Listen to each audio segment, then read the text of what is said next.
श्री स्वामी समर्थ. नमस्कार मित्रांनो, आज आपण पाहणार आहोत डिसेंबर 2025 साठी सिंह राशीचे राशी भविष्य. डिसेंबर 2025 मध्ये तुमचे कार्यक्षेत्र, आर्थिक परिस्थिती, आरोग्य, वैवाहिक जीवन आणि पारिवारिक जीवन कसे जाईल हे पाहणार आहोत. त्याचबरोबर उपाय देखील सांगणार आहे. व्हिडिओ शेवटपर्यंत पहा तर तुम्हाला उपाय काय आहे ते समजणार आहे आणि कमेंटमध्ये ओम नमः शिवाय लिहा. त्याचबरोबर उमाशेखर राष्ट्र चॅनलला सबस्क्राईब करायला विसरू नका. महिन्याच्या सुरुवातीला केतू सिंह राशीच्या लग्नात आणि बुध तुळ राशीचे तिसऱ्या घरात, रवी मंगळ शुक्र वृश्चिक राशीच्या चौथ्या घरात असेल, राहू कुंभ राशीच्या सातव्या घरात, चंद्र आणि शनी मीन राशीत असेल. राशीच्या 8व्या घरात असलेला गुरु कर्क राशीच्या 12व्या घरात भ्रमण करत आहे. डिसेंबर 2025 च्या मासिक राशी भविष्यानुसार हा महिना तुमच्यासाठी अनेक प्रकारे चांगला राहील, परंतु काही क्षेत्रामध्ये तुम्हाला सावधगिरी बाळगावी लागेल. केतू संपूर्ण महिना तुमच्या राशीत असेल आणि राहू 7व्या घरात असेल. शनी देखील संपूर्ण महिना 8व्या घरात असेल. महिन्याच्या सुरुवातीला सूर्य, मंगळ आणि शुक्र तुमच्या 4थ्या घरात असतील आणि बुध तुमच्या 3ऱ्या घरात असेल. महिन्याच्या सुरुवातीला देवगुरु बृहस्पती 12व्या घरात त्याच्या उच्च राशी कर्कमध्ये असेल, परंतु 4थ्या दिवशी वक्री गतीने तुमच्या 11व्या घरात परत येईल, ज्यामुळे तुमची आर्थिक परिस्थिती मजबूत होईल. 8व्या घरात शनी असल्याने काही खर्च कायम राहतील. आरोग्याची काळजी घेणे आवश्यक आहे, कारण पहिल्या आणि 7व्या घरात केतू आणि राहूचा प्रभाव आणि 4थ्या घरात सूर्य, मंगळ आणि शुक्र यांच्या उपस्थितीमुळे आरोग्य समस्या उद्भवू शकतात. कौटुंबिक बाबीमध्ये चढ उतार येतील, परंतु महिन्याचा उत्तरार्ध तुलनेने अनुकूल राहण्याची अपेक्षा आहे. नोकरी करण्यासाठी हा महिना चांगला राहील. तुम्हाला नोकरी बदलण्यात यश मिळू शकेल आणि एक चांगले कामही मिळेल. आर्थिक आव्हाने काहीशी कमी होतील आणि तुमचे उत्पन्न वाढेल. व्यावसायिकांनी जोखीम घेणे टाळावे आणि त्यांच्या कामावर पूर्णपणे लक्ष केंद्रित करावे. विद्यार्थ्यांचा पुढचा महिना चांगला जाईल आणि परदेश प्रवासाची शक्यता असू शकते. 1 डिसेंबर ते 7 डिसेंबर या महिन्याची सुरुवात त्रासदायक असेल. 1 डिसेंबर रोजी ग्रहांची स्थिती प्रतिकूल असेल. बदनामीची भीती असेल. मुलांबाबत चिंतेची परिस्थिती असेल. 2 आणि 3 तारखेला वेळ सुधारेल. तुमच्या कुटुंबात शांती जाणवेल. तुम्ही तुमचे काम अत्यंत काळजीपूर्वक आणि प्रामाणिकपणे कराल. तुमचे पालकांचे आरोग्य सुधारेल. तुम्ही तुमचे काम नव्याने स्थापित कराल. 4 आणि 5 तारखेला आदराचा काळ असेल. तुम्हाला सरकारकडून लाभ मिळतील. तुमच्या आजूबाजूला लोकांची गर्दी असेल, पण काही मोजकेच उपयोगी पडतील. तुम्हाला हे देखील चांगले समजेल. तरीही वेळ चांगला आहे आणि तुम्ही त्याचा आनंद घ्याल. 6 आणि 7 तारखेला वेळ आनंदाही राहील. कुटुंबात उद्भवणाऱ्या समस्या एकत्र बसून सोडवल्या पाहिजेत. 8 ते 15 डिसेंबर 8 आणि 9 तारखेला 12वा चंद्र अनुकूल नाही. मोठी आपत्ती येऊ शकते. भावंडांमध्ये किंवा कुटुंबात भांडणे होऊ शकतात. खर्चावर नियंत्रण ठेवले नाही तर तुम्हाला पैसे उधार घ्यावे लागू शकतात. 10 आणि 11 तारखेला चांगला काळ आहे. तुम्ही चांगले कामे करण्यात वेळ घालवाल. तुमचे मन शुद्धतेने भरलेले असेल. तुम्ही धार्मिक कार्यात व्यस्त असाल. व्यवसायात नफा मिळवण्यासाठी तुम्ही सर्वतोपरी प्रयत्न कराल आणि मोठ्या प्रमाणात यशस्वी व्हाल. 12, 13 आणि 14 तारखेला विशेषतः अनुकूल काळ नाही, परंतु तरीही तुम्हाला प्रचंड शांती मिळेल. तुम्ही प्रियजनांसोबत वेळ घालवाल, ज्यामुळे तुम्हाला अधिक बळकटी मिळेल. 15 तारखेला तुम्ही काही गोड आणि कडू अनुभवामधून शिकाल आणि तुमचे भविष्य घडवाल. 16 डिसेंबर ते 23 डिसेंबर 16 आणि 17 तारखेला तुम्ही पैसे कमवाल आणि तुमच्या मनाप्रमाणे खर्च कराल. तुमचे नशीब आणि भविष्य सुधारण्याची ताकद आणि क्षमता तुमच्यात असेल. या काळात तुमचे प्रयत्न आणि मेहनत यशस्वी होईल. तुम्ही सकारात्मक विचार आणि संतुलित दृष्टिकोनाने पुढे जाल. 18 आणि 19 तारखेला 4थ्या घरात चंद्राचे भ्रमण तुम्हाला त्रास देऊ शकते. धोकादायक कामापासून दूर राहा, अन्यथा तुमचे नुकसान होईल. तुम्हाला मित्राची काळजी वाटेल तर तुम्हाला सर्व बाजूने त्रासाने वेढलेले वाटेल. 20, 21 आणि 22 तारखेला सामान्यतः फलदायी ठरतील. चुगली करणाऱ्यापासून सतर्क राहा. या काळात तुम्हाला शहाणपणाने वागावे लागेल. 22 आणि 23 तारखेला तुम्ही तुमच्या कुटुंबासह बाहेर जाण्याची योजना आखू शकता. तुमचे लक्ष तुमच्या ध्येयावर राहील. 24 डिसेंबर ते 31 डिसेंबर 24 तारखेला समृद्धीचा काळ असेल. तुम्हाला काही गोष्टी वारशाने मिळतील. तुम्हाला तुमच्या पालकांचे आणि वडिलांचे आशीर्वाद मिळतील. तुमच्या प्रेमाच्या थंडीत तुम्ही भरभराटीला याल. 25 आणि 26 तारखेला चांगले दिवस आहे. तुम्हाला मिश्र परिणाम मिळतील. आयुष्य रुळावर येईल. काम सुरळीत होईल. या काळात तुम्ही नातेवाईकांना भेटाल. 27 आणि 28 तारखेला त्रासदायक दिवस आहे. तुम्हाला काही मोठे संकट सहन करावे लागेल. तुम्हाला कुठून तरी वाईट बातमी मिळेल. तुम्हाला असह्य वाटेल. 29, 30 आणि 31 तारखेला तुम्ही मुक्तपणे जगाल. तुम्ही तुमच्या इच्छेनुसार सर्व काही व्यवस्थित कराल.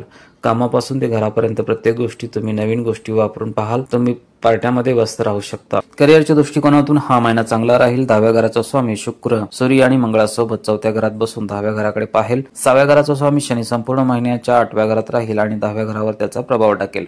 परिणामी तुमच्या कामावर दबाव असेल, परंतु तुम्ही तुमची कामे कार्यक्षमतेने पूर्ण कराल. तुमची कामगिरी दिवसेंदिवस सुधारेल. 4थ्या घरापासून 11व्या घरात गुरुची वक्र स्थिती असल्याने तुमचे कठोर परिश्रम तुमच्या वरिष्ठांचे लक्ष वेधून घेतील. यामुळे कामावर अनुकूल परिस्थिती निर्माण होऊ शकते. 20 तारखेला शुक्र ग्रह 4थ्या घरातून 5व्या घरात जाईल आणि त्याआधीच बुध ग्रहाने 4थ्या घरात प्रवेश केलेला असेल. तुमची बुद्धिमत्ता तुमच्या कामा ठिकाणी अनुकूल परिस्थिती निर्माण करेल. जर तुम्ही नोकरी बदलण्याचा विचार करत असाल तर 20 तारखेनंतर तुम्हाला चांगले दिवस मिळू शकतात. व्यावसायिकांनी थोडी काळजी घ्यावी. राहू संपूर्ण महिना 7व्या घरात असल्याने आणि 7व्या घराचा स्वामी शनी 8व्या घरात असल्याने व्यवसायात चढउतार येऊ शकतात. तसेच गुरु 11व्या घरापासून 7व्या घरावर वक्री स्थितीत असल्याने आणि मंगळ महिन्याच्या सुरुवातीला 4थ्या घरापासून 7व्या घरावर दृष्टिक्षेप करत असल्याने व्यवसायात चढउतार असूनही यश मिळण्याची शक्यता आहे. आर्थिक दृष्टिकोनातून महिन्याची सुरुवात तुमच्यासाठी थोडी कमकुवत राहील, कारण शनी संपूर्ण महिना तुमच्या 8व्या घरात असेल आणि गुरु देखील महिन्याच्या सुरुवातीला 12व्या घरात असेल, ज्यामुळे तुमचे खर्च स्थिर राहतील. तसेच 11व्या घरापासून मंगळाचे 4थे घर उत्पन्न देत राहील. त्यानंतर 4थ्या घरापासून 11व्या घरात गुरुचे आगमन खर्च कमी करेल आणि उत्पन्न वाढवेल. 7व्या घरापासून मंगळ देखील 5व्या घरात बसून 11व्या घरात दृष्टी करेल. 12व्या घरावर त्याची 8वी दृष्टी ठेवेल, उत्पन्न वाढवेल आणि खर्च नियंत्रित करेल. या परिस्थितीमुळे तुम्हाला आर्थिक स्थिती मजबूत होईल. 6व्या घरापासून 4थ्या घरात मंगळ, सूर्य आणि शुक्र असल्याने तुम्ही मोठी मालमत्ता खरेदी करण्यात यशस्वी होऊ शकता, ज्यामुळे तुमच्या कुटुंबात आनंद येईल आणि तुमची आर्थिक समृद्धी वाढवेल. 20व्या घरापासून शुक्र देखील 5व्या घरात प्रवेश करेल आणि 11व्या घराकडे दृष्टी करेल आणि 29व्या घरापासून बुध देखील 5व्या घरात प्रवेश करेल आणि 11व्या घरापासून दृष्टी करेल. अशा प्रकारे 4 ग्रहांचा प्रभाव 11व्या घरावर परिणाम करेल, ज्यामुळे उत्पन्नात जलद वाढ होईल. तुम्हाला अनेक स्रोतांकडून पैसे मिळतील, ज्यामुळे तुमच्या आर्थिक वाढीसाठी अत्यंत अनुकूल परिस्थिती निर्माण होईल. डिसेंबर मासिक राशी भविष्य 2025 नुसार आरोग्याच्या दृष्टिकोनातून हा महिना चढ उतारांनी भरलेला असेल.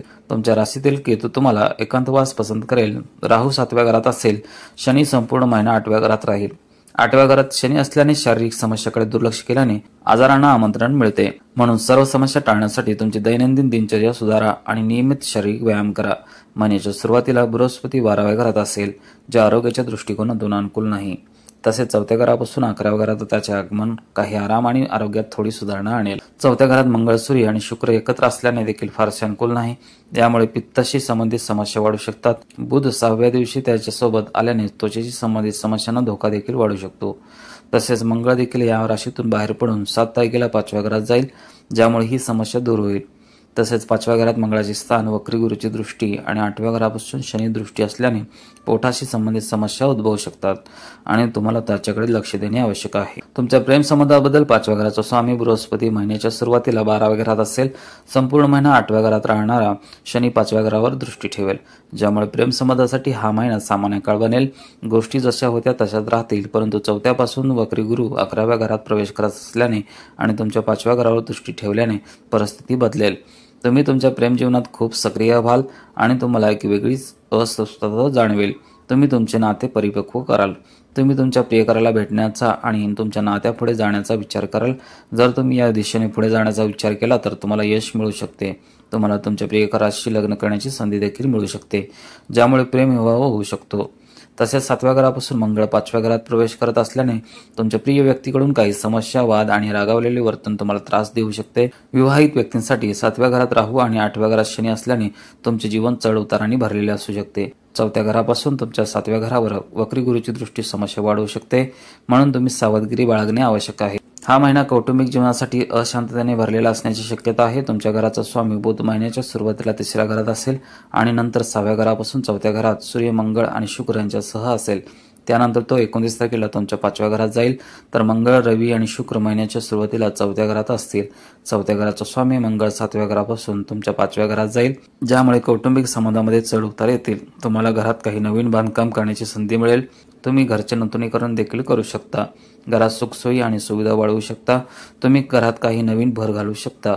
तुम्हाला नवीन मालमत्ता खरेदी करण्यात देखील रस असेल आणि जर तुम्ही प्रयत्न केले तर कुटुंबाला नवीन मालमत्ता देखील मिळू शकते. कुटुंबाची आर्थिक परिस्थिती मजबूत असेल. तुमच्या आईला आरोग्याच्या समस्यांनी त्रास होईल, परंतु महिन्याच्या उत्तरार्धात आराम मिळू शकतो. तुमच्या वडिलांचे आरोग्य काहीसे कमकुवत राहू शकते, म्हणून त्यांची काळजी घ्या. तुमच्या भावंडाशी असलेले संबंध आधार देणारे असतील आणि तुमचे प्रेम वाढेल. यामुळे तुम्हाला बरे वाटेल आणि मित्रही तुम्हाला अनेक कामामध्ये मदत करतील आणि त्यांची मदत तुमच्या अनेक कामे पूर्ण करण्यास मदत करेल. उपाय आहेत: शनिवारी तुम्ही संपूर्ण उडीद डाळ दान करावी. मंगळवारी लाल किंवा केशरी कपडे घाला आणि हनुमान मंदिरात प्रसाद अर्पण करा. गुरुवारी पिवळे कपडे घाला आणि पिवळ्या फुलांनी भगवान रामाची पूजा करा. रविवारी पांढऱ्या कमळाच्या रोपाला पाणी अर्पण करा. व्हिडिओला नक्की लाईक करा, शेअर करा आणि उमाशंकर ॲस्ट्रो चॅनलला सबस्क्राईब करायला विसरू नका. पुन्हा भेटू अशाच एका आध्यात्मिक आणि प्रेरणादायी माहितीच्या व्हिडिओसह. जय हिंद, जय महाराष्ट्र.